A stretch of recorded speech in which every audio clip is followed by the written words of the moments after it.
사이다 무비튼. 남편에게 이혼을 요구했을 때의 일이다.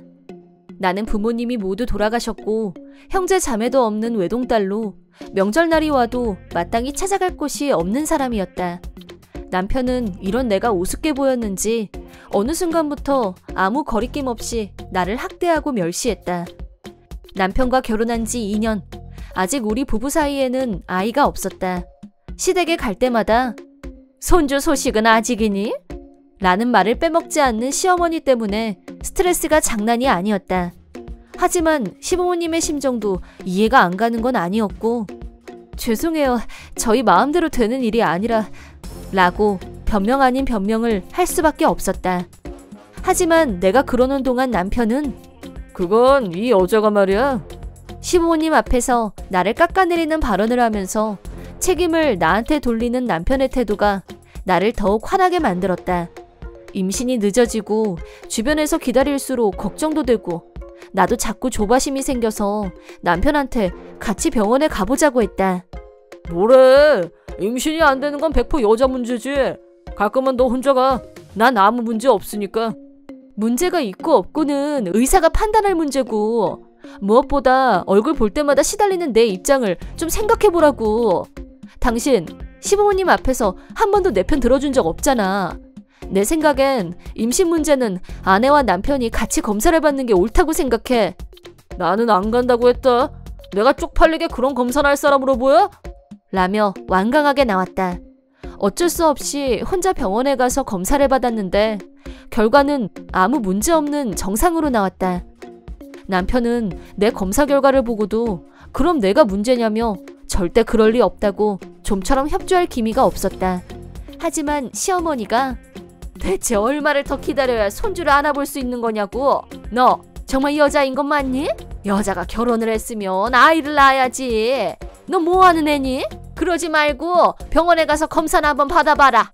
점점 심해지는 시어머니가 정신적으로 감당이 안 됐고, 더구나 옆에서 구경만 하고 있는 남편의 태도가 나를 더는 가만히 있을 수 없게 만들었다.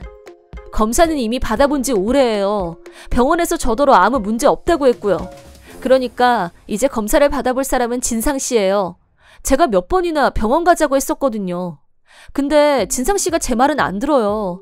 자긴 아무 문제 없다. 내가 왜 가냐는 말만 되풀이해요. 내가 전에 없이 대범하게 나오자 시어머니가 조금 놀라는 눈치였지만 남편한테 병원에 가라고 호통을 치셨고, 남편도 더는 버티지 못하고 병원에 갔다. 그러자 그렇게 큰 소리를 치더니 검사 결과 결국 원인은 내가 아닌 남편한테 있다는 것이 밝혀졌다. 남편은 무정자에 가까울 정도로 심각한 정자 결핍증이었다. 시어머니는 자기 아들이 자식을 볼 수 없다는 걸 알고 멘붕에 빠졌다.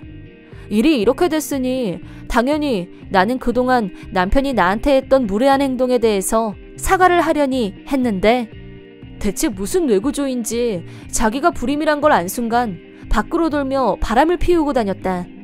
처음엔 한없이 든든하게 멋있어 보이던 남편. 하지만 그건 내가 스키장에서 한번 보고 스스로 빠진 착각이었고, 그걸 깨달았을 때는 이미 멀리 와 있었다. 그렇지만 이런 남자와 아이도 없이 평생 부부로 살 자신도 그럴 이유도 없다는 생각이 들었다. 이렇게 대놓고 바람을 피우는 남자랑은 이혼밖에 없다고 생각하고 준비를 시작했다. 그러던 와중에 어떤 별 볼 일 없는 여자가 남편한테 임신을 했으니 책임을 지라고 들이대고 있다는 걸 알게 되었다. 감히 나를 속이려고 들어? 이런 건방진! 내가 너 허언증으로 고소할 거야. 그랬더니 울면서 싹싹 빌더라. 나사가 풀렸는지 그것도 무슨 무용담이라고 자랑질을 했다. 하고 싶은 대로 짓거리게 내버려뒀지만 내 마음은 차갑게 식어갔다. 그래서 지금 나가서 불륜질한 거 나한테 자랑하는 거야? 당신 말을 들어보니까 형편없는 여자인 건 틀림없는 것 같은데 당신도 쓰레기인 건 마찬가지야. 허! 너 설마 지금 질투하는 거냐? 헐, 뭐래. 질투 같은 소리 하고 있네. 내가 지금이라도 당장 이혼하고 싶은 거 큰 뜻이 있어서 참고 있는 거거든?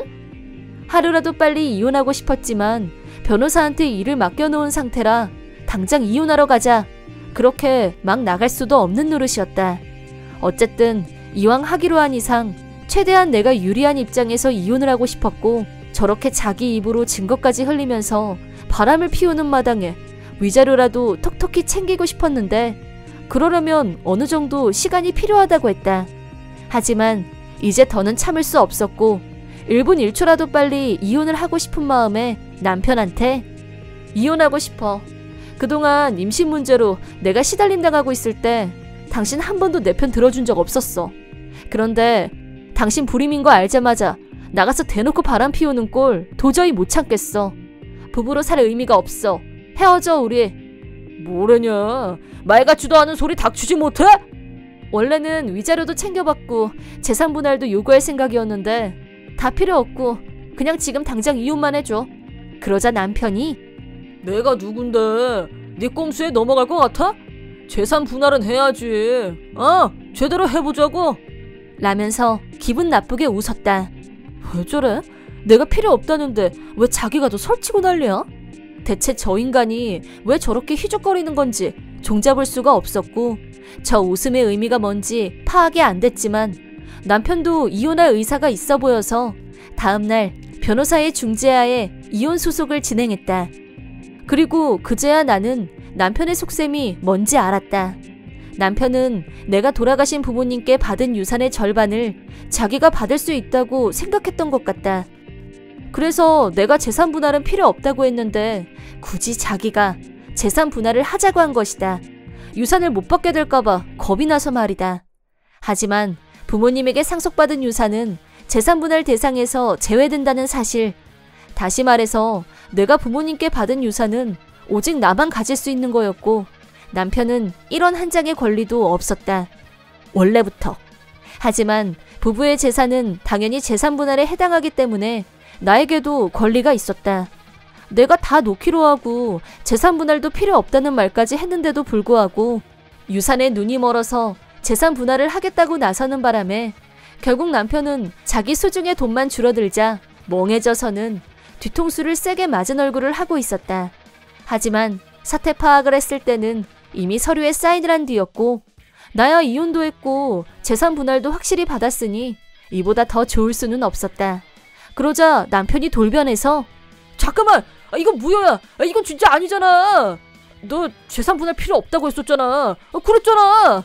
그러니까 이건 무효야! 재산 분할인지 뭔지 그거 없었던 걸로 하라고 빨리! 라고 억지를 부렸다.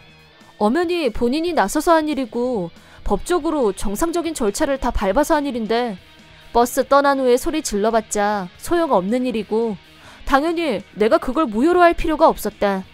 당신이 하자고 했잖아. 이제 와서 내가 누구 좋으라고 그걸 포기해? 법적으로 나한테 당연히 있는 권리기도 하고 나는 첫 번째 목표였던 이혼이 성립돼서 지금 기분이 아주 좋아. 야, 너 이렇게 치사하게 나올래? 난 몰랐단 말이야. 당신이 몰랐던 게 내 책임은 아니잖아. 이제 당신하고는 완전히 남남이고 나 이혼하면 멀리 떠날 생각이었어. 앞으로 다신 볼 일 없을 거야. 그럼 안녕. 야! 너 누구 맘대로 가! 이 치사한 여자야! 남편은 분해서 발을 동동 구르고 땅을 치면서 원통해했지만 그러거나 말거나 나는 속이 후련했다. 마음을 깨끗이 비웠던 재산 분할까지 받고 이건 위자료라고 치자 라고 하니 남편한테 역전승을 거둔 기분이었다. 솔직히 막판에는 불륜에 대한 위자료도 재산 분할도 다 필요 없고 당장 이혼하고 집에서 나가고 싶은 마음뿐이었는데 결혼 생활을 하면서 열심히 저축을 해놓았던 덕분에 불륜 위자료로 받았다고 생각해도 될 만큼의 돈이 들어왔고 나름 만족스러웠다. 어차피 나는 부모님도 안 계시고 다른 형제도 없는 사람이라 이 지역에서 계속 살 이유도 없고 멀리 다른 도시로 떠나서 완전히 새로운 생활을 시작했다. 그리고 얼마 후 전 남편 쪽 친척한테 들은 말에 의하면 남편은 불륜과 정자 결핍증 문제로 시부모님한테 내쳐졌다고 한다. 우리가 얼마나 손주를 기대하고 있었는데 못난 아들놈 때문에 평생 그 꿈은 꿀 수도 없게 됐어. 그런데 우리한테 미안해하기는커녕 나가서 바람이나 피우고 돌아다녀. 네가 정신이 있는 놈이야. 너 같은 쓰레기 아들로 둔 적 없으니까 다신 여기 오지 마라. 라면서 연을 끊었다고 한다. 게다가 수많은 불륜 상대 중에 이미 남편이 있는 여자가 있었다는데 이 일로 변호사를 통해서 위자료를 청구받게 됐다고 한다. 그 위자료 금액이 상상 이상이었는지 다급한 목소리로 전 남편이 우리 다시 한번 잘해보자. 내가 잘할게. 너한테 진짜 잘할게. 제발 부탁이야.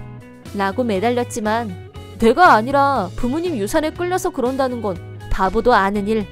내가 무슨 미련이 있다고 굳이 저런 쓰레기랑 다시 합칠까? 대체 무슨 근거로 내가 재결합을 할 거라고 생각한 걸까? 한 번도 내 편이 되어준 적이 없는 남편, 발정난 짐승처럼 바람 피운 남편. 세상 어떤 여자가 그런 남자랑 재결합을 하겠어? 미안하지만 난 당신 얼굴 떠올리는 것도 싫어. 그렇게 말하고 즉시 핸드폰을 해지했다. 어차피 나는 아무리 해도 임신시킬 걱정도 없고 막 나가도 된다는 심보로 마음 놓고 아무 여자나 마구 건드리고 다녔다는 건 이미 세상이 다 아는 사실이다. 그중에 앞으로 몇 명이나 더 기혼자가 나올지는 모르는 일이지만 이미 지옥문이 열렸다는 것만큼은 틀림없는 사실이다. 이게 바로 자업자득이란 거다. 그 정도로 머리가 나쁠 줄은 몰랐는데 본인이 저지른 잘못의 대가를 치르게 돼서 정말 잘 됐고 손톱만큼의 동정심도 느껴지지 않는다. 이번 영상은 어떠셨나요? 재밌게 보셨다면 구독, 좋아요에 댓글까지 달아주시면 감사하겠습니다. 그럼 다음 영상에서 만나요.